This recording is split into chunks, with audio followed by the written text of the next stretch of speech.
Nós vamos fazer contato com o cientista político Paulo Nicoli Ramires. Bom dia, Ramires. Bom dia, Glauco. Bom dia a todos os ouvintes.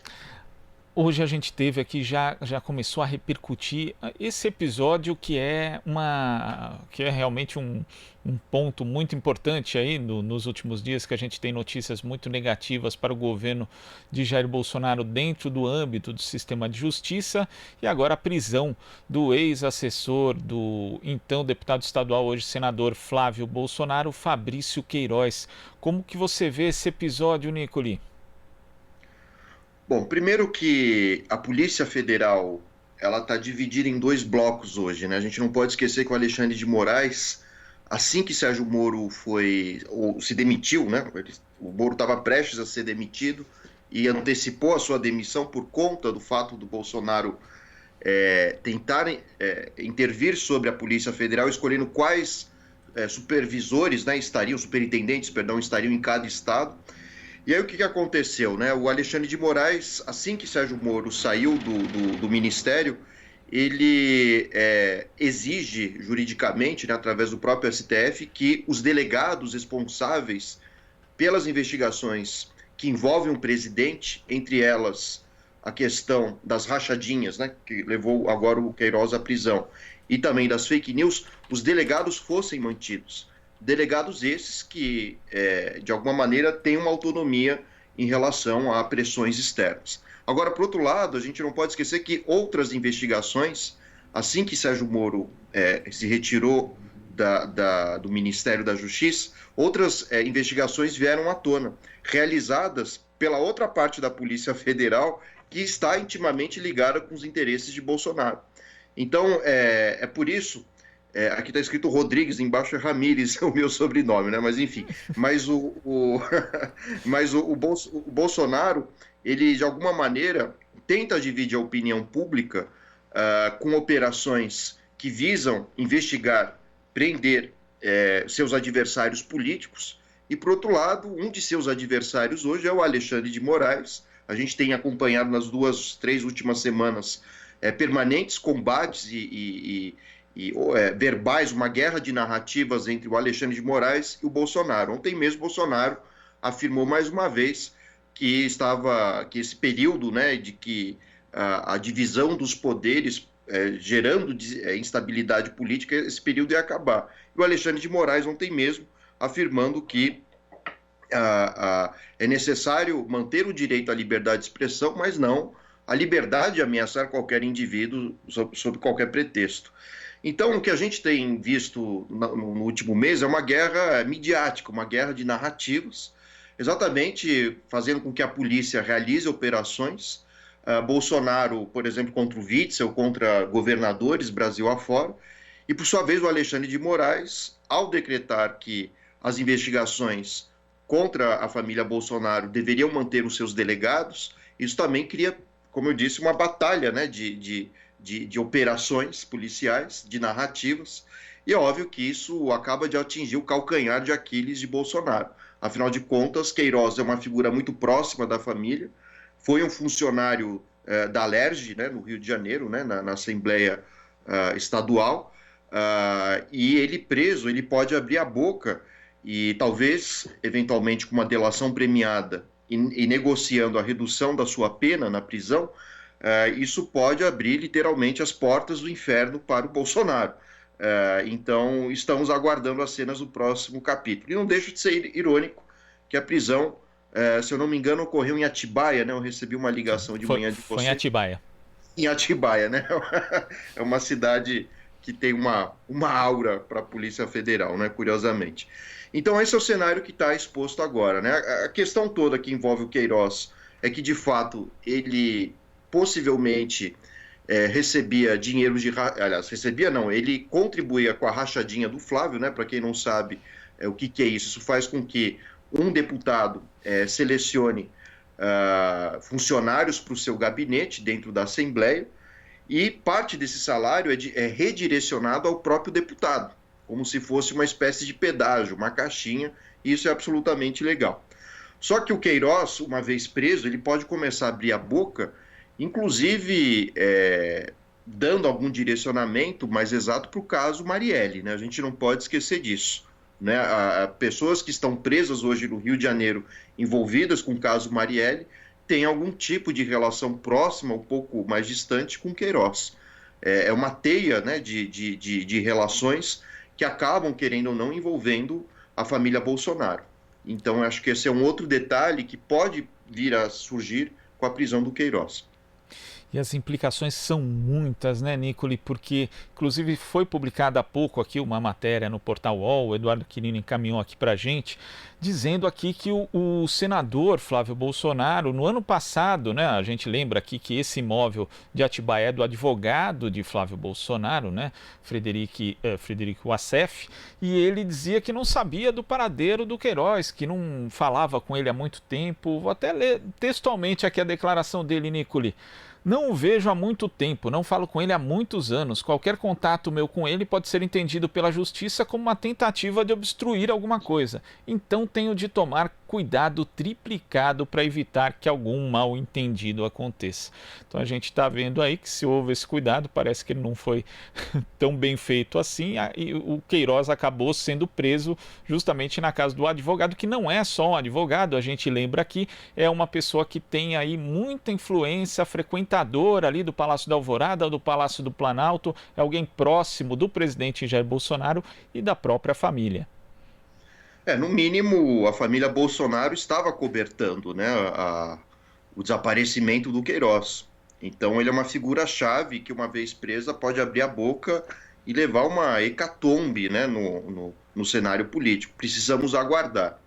Agora, eu não acredito que os Bolsonaros, a família como um todo, tenha tanta capacidade política de articulação a ponto de silenciar o Queiroz. O que a gente pode ver um desfecho trágico, né? Desde uma morte dele, ou espero que isso não aconteça, evidentemente, mas uma vez preso, não saindo da cadeia, a tendência é que ele negocie uma redução da pena com uma delação premiada, e como eu disse, isso pode abrir uma série de detalhes, inclusive de coisas que a gente ainda não sabe, a respeito da participação da família Bolsonaro com as milícias, como que os Bolsonaros, de alguma maneira, dentro da Assembleia e da Câmara do Rio de Janeiro, contribuíram também, desde construção de prédios, né, ilegais na cidade do Rio, a manutenção de distribuição de serviços como TV a cabo, gás nas favelas cariocas e alguns bairros de periferia. Então, o fato é que as milícias foram as grandes lobistas, né, para a ascensão de Bolsonaro ao poder. E sem alternativa, digamos assim, jurídica, né, de dar uma resposta à sociedade, a tendência é que o discurso de ódio, de violência, se acentue, né? Eu acredito que em algumas horas veremos os Bolsonaros, pai, o filho e os 3 filhos, mais uma vez falando em ruptura institucional, dizendo que é um abuso da Polícia Federal, mas a Polícia Federal ela está fazendo o seu papel, né? Enfim, é um papel autônomo. Muitas vezes o seu papel pode ser questionado, mas a resposta deve ser dada pelas vias jurídicas, né? A gente não pode esquecer que o ex-presidente Lula passou por um caso semelhante há 2, 3 anos atrás. Evidentemente que o Moro criou uma série de provas duvidosas, isso é uma outra discussão, mas o que me chama a atenção foi a postura do PT e a postura do presidente Lula, né, de aceitar todo o trâmite jurídico, democrático e a defesa dos seus direitos dentro de esferas jurídicas. Isso que é importante a gente parar para pensar. Em nenhum momento o PT discutiu uma ruptura institucional, não se discutiu um golpe, mesmo porque o PT nem conseguiria fazer isso porque não tem os militares ao seu lado. Agora, o mínimo que a gente tem que esperar de Bolsonaro é essa postura, ou seja, que as respostas que eventualmente ele possa dar à sociedade, ainda que seja inocente, eu não acredito nessa tese, mas ele tem o direito de buscar sua inocência pelas vias legais. Esperamos que tudo se resolva a partir da jurisdição, e não da violência, não da tentativas de golpes ou de instabilidade política, porque isso não leva o Brasil a lugar nenhum. Ao contrário, retira investimentos do país, gera instabilidade política, econômica. Então, é um momento em que Bolsonaro precisa realmente, pelo menos uma vez na vida, abrir os olhos e perceber que o mais importante é a manutenção do bem-estar da sociedade, não dos seus interesses privados.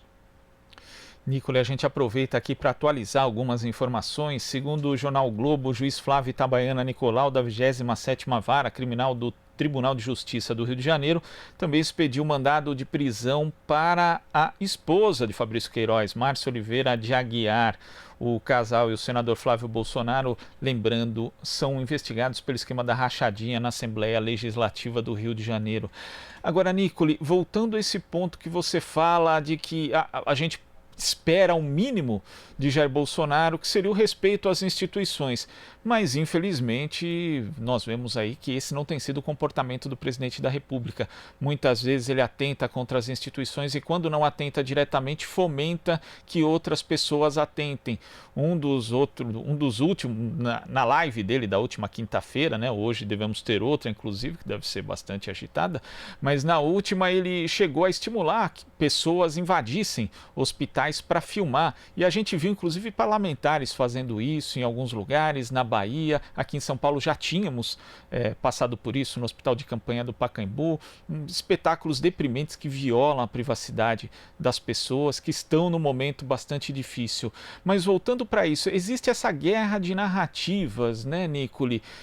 Você acha que agora, sendo que Bolsonaro tem vários golpes na justiça, não só por parte, golpes que eu digo, né, não no sentido literal, obviamente, mas que ele tem sofrido bastante nas mãos da justiça, com decisões do Supremo Tribunal Federal, como a que valida o inquérito das fake news, com a prisão também da extremista Sarah Winter, que é uma das suas principais apoiadoras, pelo menos de forma pública, né? E agora a prisão de Fabrício Queiroz, e tudo feito em instâncias diferentes e com órgãos diferentes do nosso sistema de justiça, não vem tudo só do STF. Você acha que agora ele vai reforçar essa narrativa de perseguição judicial política contra ele? Sem dúvida, né? Aliás, esse é o motivo pelo qual nos últimos meses, principalmente, a gente viu essa acentuação da crítica às instituições jurídicas, né? E mesmo à polícia. A polícia que não está aliada ao próprio Bolsonaro, evidentemente. Então, a própria briga com o Sérgio Moro já revelava isso, né? Ou seja, o Bolsonaro teme que as investigações cheguem à sua família, o que produziria, sem dúvida nenhuma, uma instabilidade política e até mesmo uma possibilidade de um impeachment, né? E isso está no cenário. E isso faz com que Bolsonaro, ao mesmo tempo, incentive os seus eleitores, aquele 30%, que hoje eu não tenho outro nome para chamar, a não ser lunáticos, né, de produzir baderna, de alguma maneira, produzir esse cenário de instabilidade, que o STF seria corrupto e de que todos os demais poderes funcionam contra o governo. Então, esse discurso que vem com força, ele é uma resposta do próprio Bolsonaro contra essas tentativas de investigações contra ele. E agora a gente está chegando no auge dessas questões, né? Ou seja, se isso fosse um jogo de xadrez, tudo que tem acontecido nos últimos meses, a prisão de Queiroz é como se fosse um xeque-mate, né? Ou seja, prender um indivíduo que mais sabe sobre a família Bolsonaro e quem pode dar pistas sobre vários casos que envolvem não só rachadinhas, mas também, quem sabe, a própria Marielle e os últimos acontecimentos, porque a gente não pode esquecer que o próprio Queiroz, ele participa da campanha eleitoral de Bolsonaro, ele foi um dos articuladores dessa campanha e talvez ele também saiba questões em torno das fake news ou dinheiro de empresários que influenciaram na vitória de Bolsonaro. O fato é que a sociedade brasileira hoje começa a despertar em relação ao que foi a eleição de Bolsonaro, e o que se percebe é que foi uma grande estratégia que pela primeira vez no Brasil usou a internet, a inteligência artificial e a distribuição de notícias falsas para eleger um indivíduo. E não só isso. Eu acredito, é uma hipótese, que a morte de Marielle esteja exatamente relacionada à eleição de Bolsonaro, uma vez que Marielle, estando presente nas favelas, nas periferias do Rio de Janeiro, ela teria condições, se é que já não soubesse, da participação das milícias e seu apoio ao Bolsonaro, e que as milícias faziam, evidentemente, nessas regiões da cidade do Rio, né? E no estado do Rio como um todo. Então, os grandes avalistas da eleição de Bolsonaro foi a milícia, né? Foram os milicianos. E talvez a gente chegue ao desfecho desse caso, que é investigado pela própria polícia do Rio de Janeiro, né, ligada às milícias e ao Bolsonaro.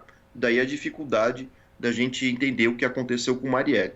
Mas esse é um dos problemas que nós temos agora, né? E o Bolsonaro, como membro do baixo clero, do centrão, que sempre foi, óbvio que os casos de corrupção dele são corrupções das mais toscas, né? Ou seja, são as rachadinhas, é o dinheiro que vem, de repente, das milícias, etc. Então isso vai ficar mais claro a partir de agora, né? E, inclusive, o enriquecimento da família Bolsonaro com compras de apartamentos no Rio de Janeiro, revendidos com valores 2, 3 vezes maior em menos de um ano.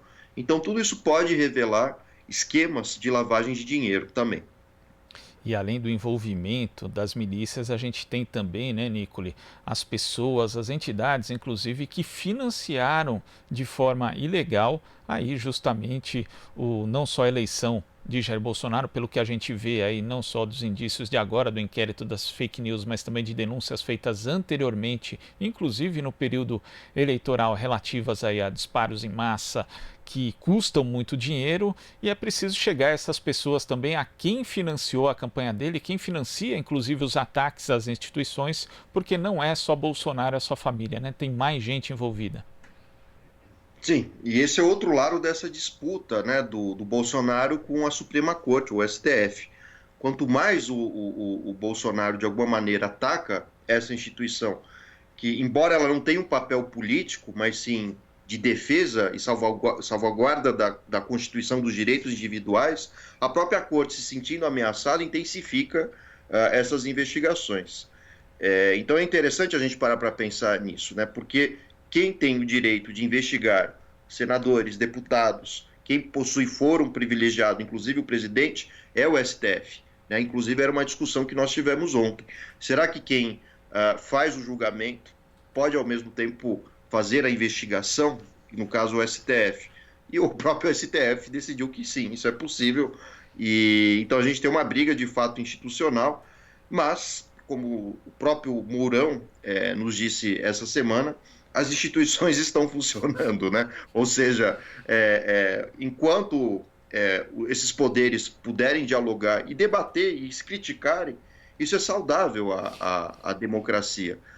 Isso vem de um princípio do Montesquieu, né? Um filósofo iluminista ali do século XVIII, que dizia que os poderes devem estar divididos, deve haver um sistema de pesos e contrapesos, exatamente para que um poder não se sobreponha aos interesses individuais, os interesses privados, as liberdades, e, além disso, um poder controlando o outro, fiscalizando o seu papel, a gente garante que o interesse privado de algum governante não se sobrepõe ao interesse coletivo.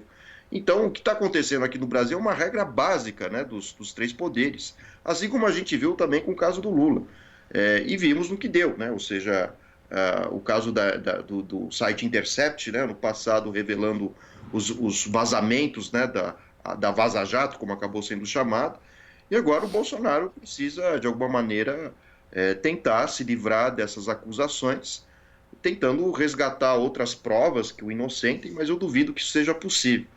Duvido porque a resposta de Bolsonaro não é jurídica, mas é pelo viés de um discurso violento de ruptura institucional. Então vejam que é uma postura, voltando aqui ao caso do Lula, diferente. Tudo que o Lula fez, apesar de ter sido preso, foi dentro de uma esfera jurídica, e continua sendo, e não vai sair disso. O Lula, quando foi preso e quando foi solto, ele disse isso 2 vezes, eu poderia ter feito uma revolução, derrubado o governo, qualquer coisa do tipo, mas não. Ou seja, se honrou a Constituição que o próprio PT, de alguma maneira, também ajudou a construir. Agora, Bolsonaro não tem compromisso com isso, né? O Bolsonaro não ajudou a criar essa Constituição. O partido dele não surge de um debate democrático, não surge de lutas políticas. É um grupelho, né, policialesco, ainda herdeiro da ditadura, filhotes de ditadura, né, policiais militares, etc. e tal.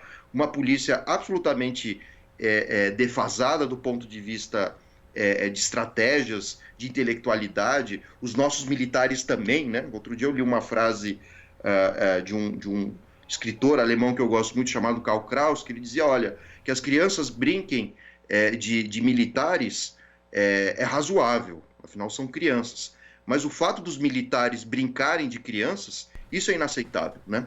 E é isso que nós estamos vendo hoje com o Exército Brasileiro, ou seja, um conhecimento amador, pouco técnico, um ministro ocupando o cargo de ministro da Saúde, onde não deveria estar, porque não tem o menor conhecimento da área. Então, o que a gente vê é, de fato, um grupo de policiais muito mal formado, com pouco conhecimento do Brasil, e das questões que envolvem as discussões sociais, né? Como, por exemplo, saúde, educação. Então, hoje a gente tem mais de 2.000 soldados, né? Aliás, militares, entre 1.500 e 2.000 militares, ocupando cargos estratégicos do governo federal. Não há problema que os militares participem. No entanto, é necessário ter um conhecimento de causa, onde se está trabalhando. E a gente não vê isso. A Escola Superior de Guerra, com todo o respeito a quem frequentou a Escola Superior de Guerra, onde a gente teria essa intelectualidade dentro dos militares, é uma piada, literalmente, né? Então, vejam que o próprio general Heleno, outro dia, entrou com um processo dentro do STF para que os professores da Escola Superior de Guerra não criticassem o Bolsonaro, ou seja, um ato de censura. Então, a gente precisa pensar numa reformulação do nosso exército, do ponto de vista intelectual, é muito fraca, e da nossa polícia também. É uma polícia que aprende muito mais cuidar do corpo e da força física e da violência do que de outras questões que são essenciais ao país.